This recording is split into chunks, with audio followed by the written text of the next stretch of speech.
الكبده المشويه اكله سهله وسريعه، خصوصا بقى لو ظبطتوا التتبيله بتاعتها مع شويه كده تركات في الشوي هتطلع طعمها خطير. فيلا اعملوا سيف للفيديو وتعالوا بقى نشوف هنعمل ايه. تتبيله الكبده بقى هنحتاج 5 أو 6 فصوص توم كبار ونص طماطمايه بتدي طعم حلو قوي للتتبيله، وفلفل اخضر، يفضل الفلفل يكون فلفل الحامي، وملح وكمون وكزبره وفلفل اسمر، ومعلقه كبيره خل، وطبعا ممكن ليمون بس انا بفضل كده الليمون يبقى على سندوتشات الكبده بعد ما تستوي، وشويه زيت، ونفرم بقى كل ده في الكبه فرم ناعم لحد ما يوصل معانا بالشكل ده.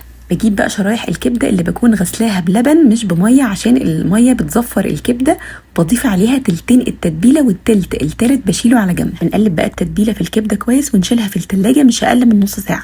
هنجيب بقى الجريل بتاعتنا، لو مفيش جريل ممكن اي صينيه ستانلس او اي حاجه حديد زهر، المهم تكون حاجه لاصقه. نحط فيها شويه زيت كده حلوين ونسخنها على الاخر وننزل فيها بشرايح الكبده. بعد ما بنحط الكبده بنسيبها كده شويه مش بنقلبها.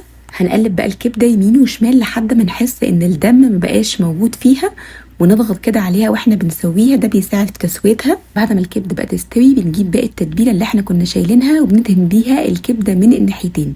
مش قادره اقول لكم الحركه دي بتدي طعم وريحه للكبده تجنن، وكمان بتحافظ عليها ان هي ما تنشفش وتفضل جوسي كده لحد اخر لحظه. اول بقى ما نشيل الكبده من الجريل لازم نغطيها لمده مش اقل من 5 دقائق، دي برضو بتساعد ان الكبده تفضل طريه وتتشرب منها التتبيله اللي احنا حطيناها في الاخر. اعملوها بقى سندوتشات او كلوها كده جنب شويه مكرونه، وبالهنا والشفا.